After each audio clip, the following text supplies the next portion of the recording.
The system we're going to talk about today is the circulatory system. This system is composed of the heart and all the blood vessels of the body. Oxygen-rich blood pumps to all the organs and tissues, and then oxygen-depleted blood returns to the heart, and the process just keeps on going. An unhealthy diet, smoking, obesity, and a sedentary lifestyle can lead to a number of health complications and diseases. We're going to address these three: atherosclerosis, Peripheral arterial disease. and hypertension or high blood pressure. All of these diseases are linked with the circulatory system. The heart is the key organ of the system. Its main function is to send blood throughout the body. The heart receives messages telling it when and where to pump more or less blood.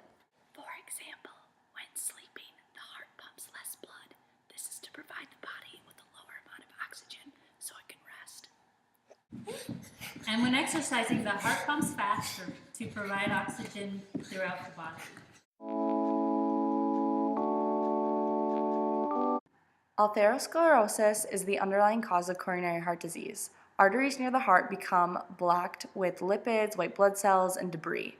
Although this is a gradual process, the artery can become thick and inflamed and therefore harden. This buildup of plaque can completely block an artery and therefore cause a heart attack.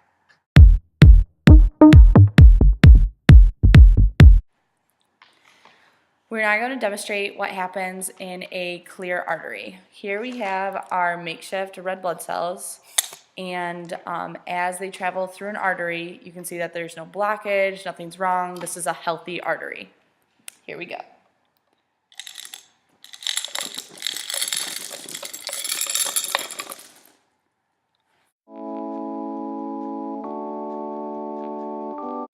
So again, we have an artery, and the clogging process takes time, as much as 40 years, and you may have no symptoms at all until one day your artery is just completely clogged with all those lipids and fats, and then the blood will try to get through, lead to a clot, and then heart attack, Death.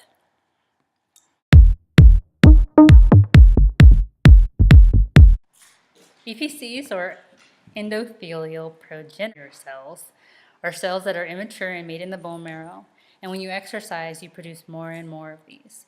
These cells repair the lining of the artery due to the damage from atherosclerosis.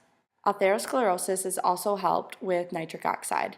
Because the arteries are so congested and tightened and inflamed, nitric oxide comes in and loosens up these blood vessels.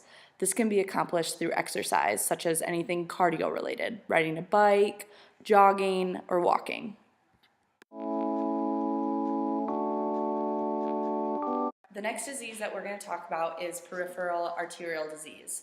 This disease is a lot like atherosclerosis, but the major difference is location. As atherosclerosis was mainly located in the arteries of the heart, peripheral arterial disease is mostly located in your limbs. So you got your arms or your legs.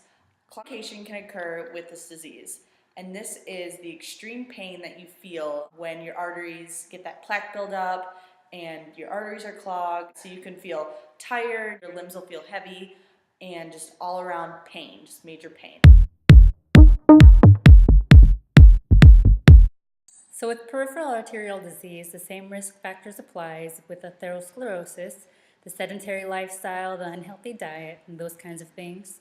The pain that is associated with peripheral arterial disease can actually be alleviated by exercising. So while they don't want to exercise because it's so painful, the more they exercise, the more the blood vessels are going to open up and decrease the risk factors that are there.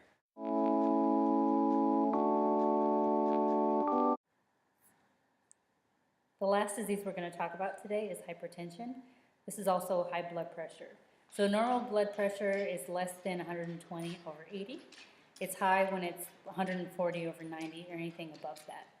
With that high blood pressure, it can be correlated to other circulatory systems, and what it means is the heart is creating more of a force to compensate for clogs or things like that throughout the arteries.